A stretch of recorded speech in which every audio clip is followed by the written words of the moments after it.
আজকের অনুষ্ঠানের সভাপতি, আমার সহকর্মীবৃন্দ এবং যারা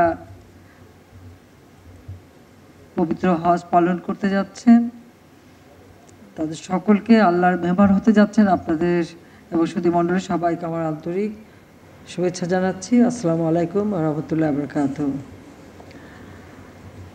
পবিত্র হজ কার্যক্রম 2024 1445 হিজরি এর উদ্বোধন অনুষ্ঠানে আমি আপনারা এখানে যারা উপস্থিত আর যারা উপস্থিত হতে পারেননি কারণ বিভিন্ন জায়গায় রয়েছেন সকল যারা হাজি তাদের সবাইকে আমার আন্তরিক মোবারকবাদ জানাই।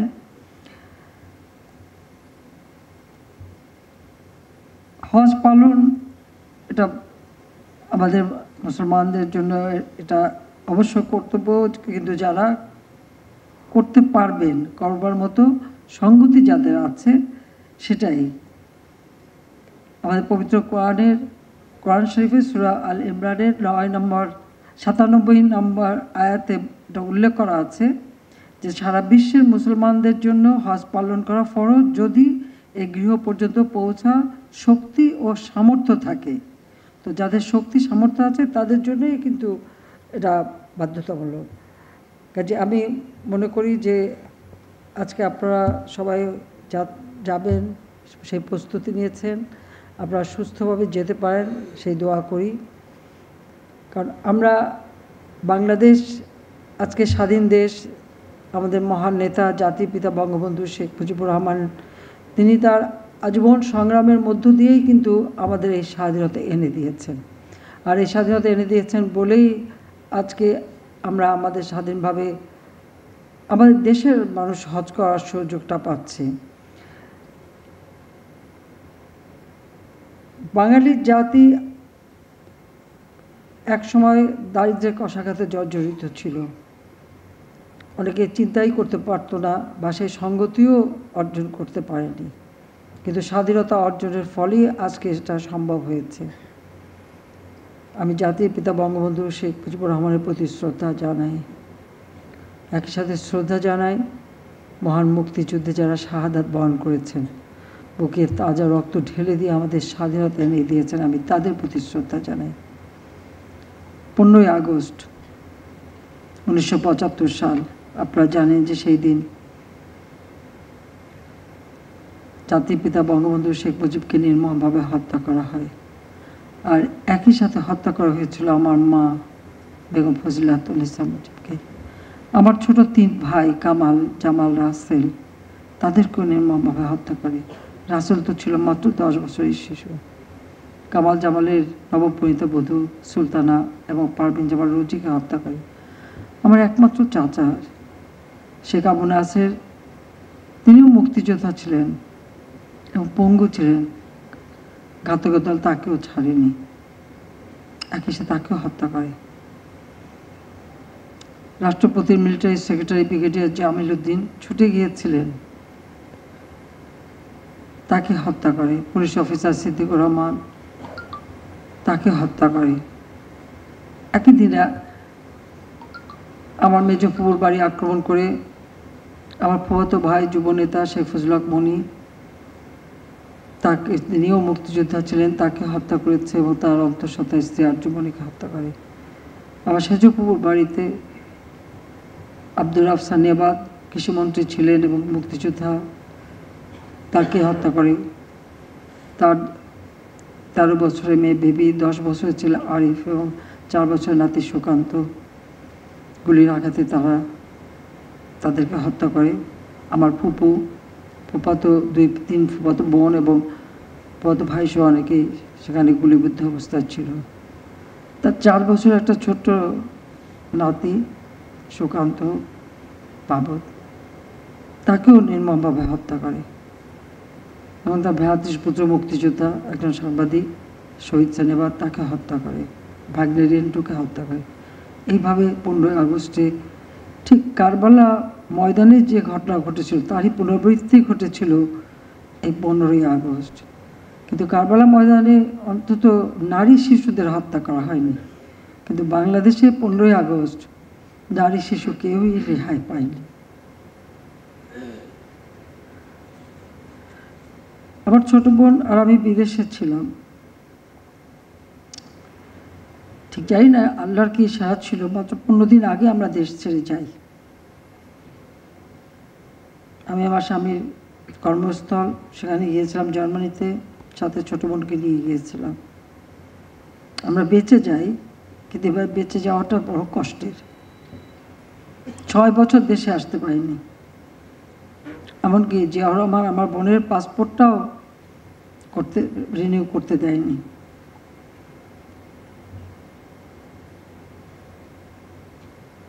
যাক, 6 বছর পর আমি দেশে ফিরে আসি। আমি একটা চিন্তা নিয়ে এসেছিলাম, যে দেশ আমার বাবা স্বাধীন করেছেন, এই গরিবের মুখে হাসি ফোটাতে চেয়েছেন, এদেশের মানুষের ভাগ্য পরিবর্তন করতে চেয়েছেন, সেই কাজটাই আমাকে করতে হবে। আমি অন্তত এটুকু বলতে পারি যে অন্তত আমি সেই কাজটাই করতে পারছি। তবে আমি বিশ্বাস করি যে বাবা মা ভাই সব হারিয়ে যখন এই দেশে ফিরলাম, আমার তো আসলে কিছুই ছিল, আমার থাকার জায়গা নেই, চলার কোনো গাড়ি নেই, আমি জানি না আমি কিভাবে চলবো, কিন্তু আমি চলে এসেছি। আল্লাহ রাব্বুল আলামিন আমাকে সব রকম সহযোগিতা করেছেন এবং বাংলাদেশের জনগণ আমাকে আপন করে নিয়েছিলেন, এটাই আমার বড় শক্তি। আজকে বাংলাদেশ অনেক এগিয়ে গেছে। আমার একজন বোন যিনি হজ করতে যাচ্ছেন, তিনি নিজেই বললেন, বা এইমাত্র আরেকজন তিনি বললেন, এখন কত সহজভাবে আপনারা ঘরে বসে হজের সব কাজ সম্পন্ন করতে পারছেন। তো ডিজিটাল বাংলাদেশ গড়ে তুলব 2008-এ নির্বাচনী ইশতেহারে সেই ঘোষণাটা দিয়েছিলাম। আজকে তার সত্যিকার বাস্তবায়ন হয়েছে, আর বাস্তবায়নটা হয়েছে বলেই আজ এই সুযোগটা সকলে পেয়েছেন। আর প্রথমবার যখন সরকার এসেছিলাম, তখন মোবাইল ফোন যাতে সকলের হাতে পৌঁছায় সে ব্যবস্থাটাও করে দিয়েছিলাম। আর এরপর ডিজিটাল বাংলাদেশ করবার জন্য স্যাটেলাইট, বঙ্গবন্ধু 1 উৎক্ষেপণ করা, ব্রডব্যান্ড সমস্ত জায়গায় পৌঁছে দেওয়া, ওয়াইফাই কানেকশন দেওয়া, এসব করার ফলে কিন্তু আজকে এই সহজ পদ্ধতিতে আপনারা হজ করতে যেতে পারেন এবং কাজগুলি ঘরে বসে করতে পারেন, কোনো রকম হয়রানি হতে হয় না। আর তাছাড়া রেজিস্ট্রেশনের ব্যাপারটাও আমরা যাতে সরাসরি অনলাইনে রেজিস্ট্রেশন করা যায় সে ব্যবস্থাটাও করে দিয়েছি। এবং যারা নিজেরা কম্পিউটার ব্যবহার করবেন না, যেমন প্রত্যেকটা এলাকায় আমরা তো ডিজিটাল সেন্টার তৈরি করে দিয়েছি। এই ডিজিটাল সেন্টারে গেলে সেখানে বসেও কিন্তু রেজিস্ট্রেশন করা করতে পারেন, সে ব্যবস্থাটাও আমরা করে দিয়েছি সহজভাবেই। সেখান থেকে প্রায় 300 রকমের সেবা জনগণকে দেওয়া হচ্ছে। আধুনিক প্রযুক্তি আমাদের জন্য এই সুযোগটা সৃষ্টি করে দিচ্ছে। সেই সাথে সাথে আমি সৌদি বাদশাহ, সেই বাহমানি বাদশাহ এবং সৌদি প্রাইম মিনিস্টার এবং হজের সঙ্গে যারা সংশ্লিষ্ট মন্ত্রী এবং অন্যান্য যারা আছেন তাদেরকেও আমি ধন্যবাদ জানাই যে তারা যে আমাদেরকে বাংলাদেশের হজ, বাংলাদেশের ব্যাপারে অনেক উদার এবং অনেক সহযোগিতা আমাদের করে যাচ্ছেন। সেজন্য তাদেরকে আমি আন্তরিক ধন্যবাদ জানাচ্ছি, মোবারকবাদ জানাচ্ছি এবং তাদের জন্য আমি দোয়া করি। কারণ আমি 84 সালে প্রথম যখন উমরা করতে যাই এবং এরপরে 85 সালে প্রথম যখন হজ করি, তখন সেই হজের যে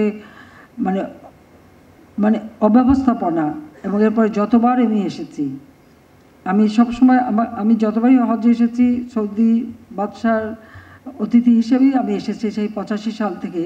কিন্তু আমি সবসময় হজ ক্যাম্পগুলি ঘুরে বেড়াতাম, কোথায় কি সমস্যা আছে আমি ফিরে এসে চিঠি দিতাম এবং এখানে আমাদের যিনি অ্যাম্বাসেডার ছিলেন তাদের সাথে কথা বলতাম। যদিও তখন আমি এমপিও না, মন্ত্রীও না, কিছুই না, একজন নাগরিক হিসেবে, কিন্তু আমার কথায় তারা গুরুত্ব দিয়েছেন এবং আস্তে আস্তে এই হজ ব্যবস্থাপনাটাকে আমরা আরও উন্নত করতে পেরেছি। এবং সেটা করতে পেরেছি বলে আজকে সকলে আপনারা ভালোভাবে হজ করতে পারছেন, হজ করতে যেতে পারছেন এবং আরও সহজ হচ্ছে। আর এই হজ ক্যাম্পটারও যথাযথ উন্নতি করে দিয়েছি এবং এখান থেকে আমরা একটা আন্ডারপাস করে দিচ্ছি। সেটা হচ্ছে মানে এই হজ ক্যাম্প এবং সেই সাথে আমাদের রেল স্টেশন, বিমান বন্দর রেল স্টেশন যেটা আছে, এই রেল স্টেশন এবং হজ ক্যাম্পের সাথে বিমানবন্দরের যোগাযোগটা এটা আন্ডারপাস দিয়েই হবে। খুব সহজে আপনারা পৌঁছে যেতে পারবেন, মালপত্র নিয়ে যাওয়া যাবে, সে ব্যবস্থাও করা হচ্ছে। এখানে পায়ে হেঁটে যাওয়ার দরকার হবে না, তার জন্য আমরা বিশেষ ব্যবস্থা করে দিচ্ছি। এখানে সোজা এসকেলেটার থাকবে, তাছাড়া আপনার ওই গল্ফ কার্টের মধ্যে ওর ধরনের গাড়ি থাকবে ব্যাটারি চালিত, সেখানে নিয়ে পৌঁছে দেবে। এবং একদিকে রাস্তা পারাপার, অপরদিকে আপনি মানে বিমানবন্দর, এটা দুটো জায়গায় যাওয়া যায়, সেই ব্যবস্থাটা আমরা করে দিচ্ছি। পাশাপাশি আমাদের সারা বাংলাদেশে আমরা রেলওয়ে নেটওয়ার্ক গড়ে তুলেছি। কাজী রেলে এসে এখানে স্টেশনে নেমে সরাসরি কিন্তু বিমানবন্দরে চলে যাওয়া যাবে।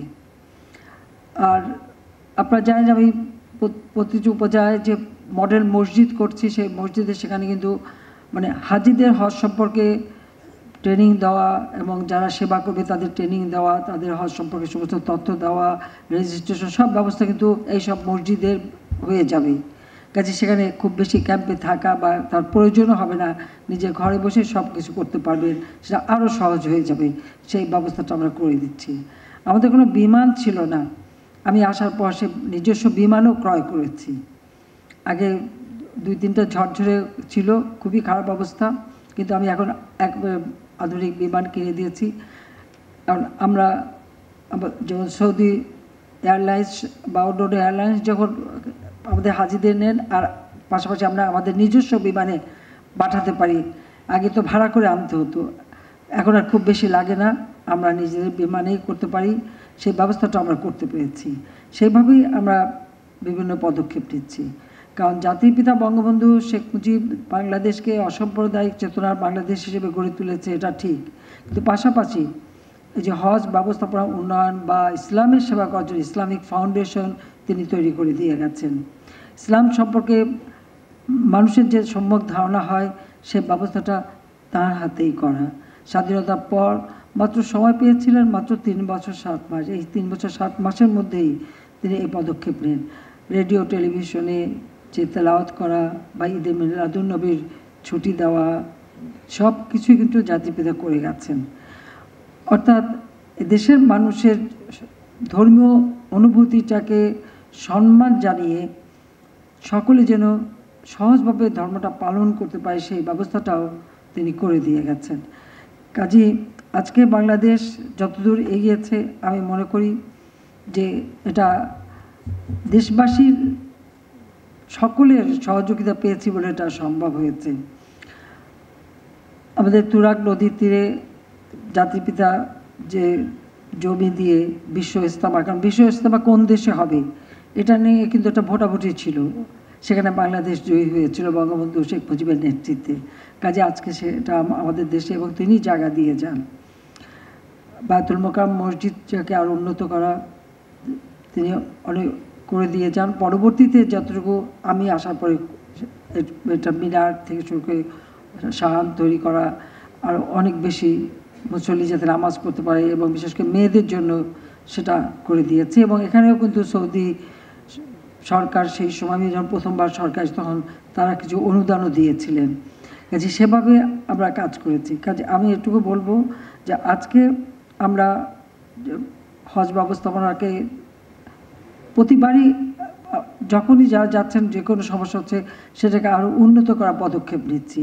আর এই ক্ষেত্রে সৌদি সরকার সবসময় আমাদেরকে সহযোগিতা করে যাচ্ছে। আমি আপনাদের সবাইকে বলবো যে আপনারা যে যাবেন, আপনারা সবাই অবশ্যই আমাদের জন্য দোয়া করবেন, বাংলাদেশের জন্য দোয়া করবেন, বাংলাদেশের মানুষের জন্য দোয়া করবেন, সেই সাথে সারা বিশ্বের মুসলিম উম্মার জন্য দোয়া করবেন।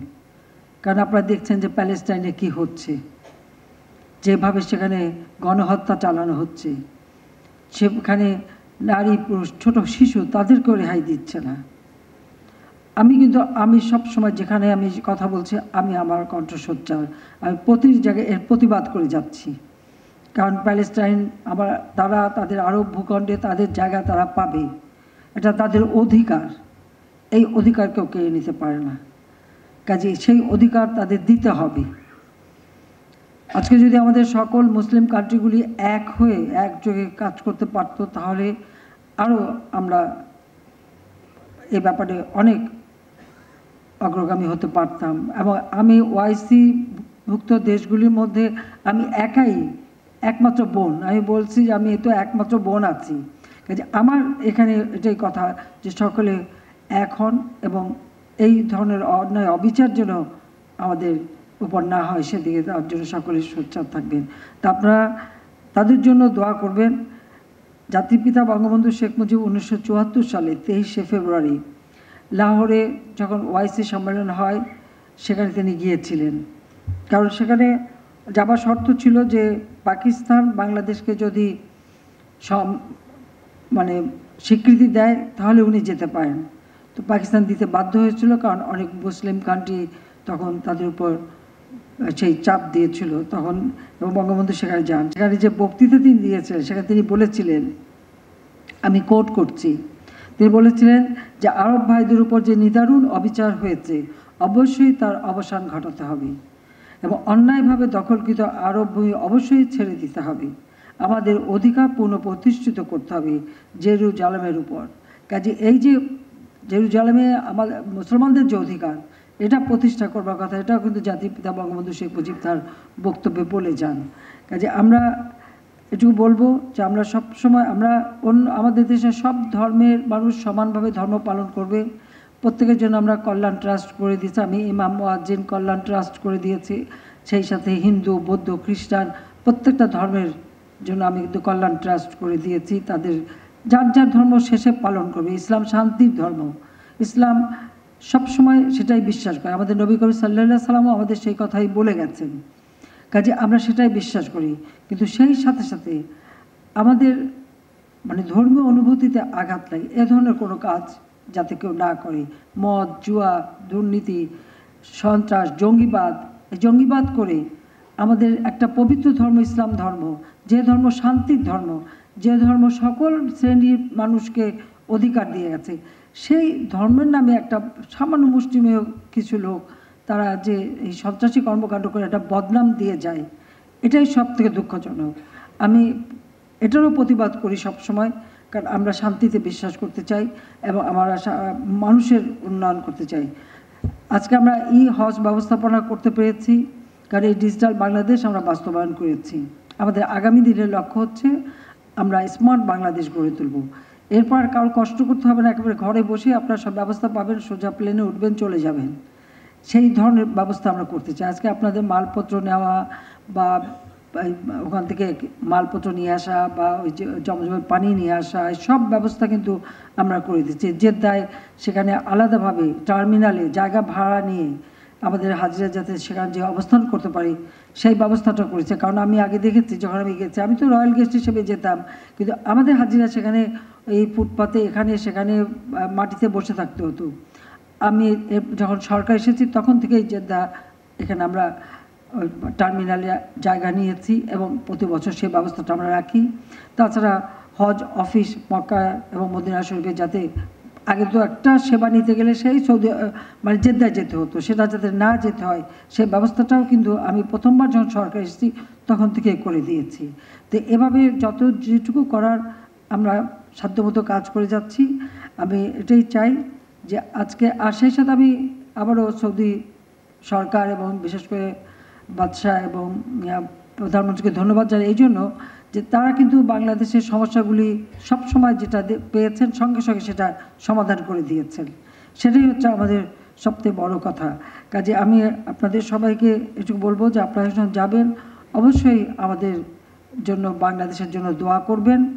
এবং এই যে আমরা আপনাদের হজ ব্যবস্থাপনা যতটুকু আপনাদের সেবা যাতে উপযুক্ত পায়, হাজিরা যাতে সেবা পায়, সেই ব্যবস্থাটা করতে পেরেছি, এটা ধরে রেখে যেন আরও উন্নত করতে পারি সেই দোয়াটাও আপনারা করবেন। আর দেশের মানুষের জন্য দোয়া করবেন যে আল্লাহর জন্য আমাদের মানুষের জন্য গোলা ভরা ধান দেয়, পুকুর ভরা মাছ দেয়, সুন্দর উন্নত জীবন দেয়, সেটা যেন পায়, সেই জন্য আপনাদের দোয়া চাই। আপনারা ভালোভাবে যান, হজ পালন করেন এবং সহি সালামতে আবার আপনজনের কাছে ফিরে আসেন, সেই কামনা করি। সবাইকে আবারও ধন্যবাদ জানাই। জয় বাংলা, জয় বঙ্গবন্ধু, বাংলাদেশ। আবার দেখা, খোদা হাফেজ।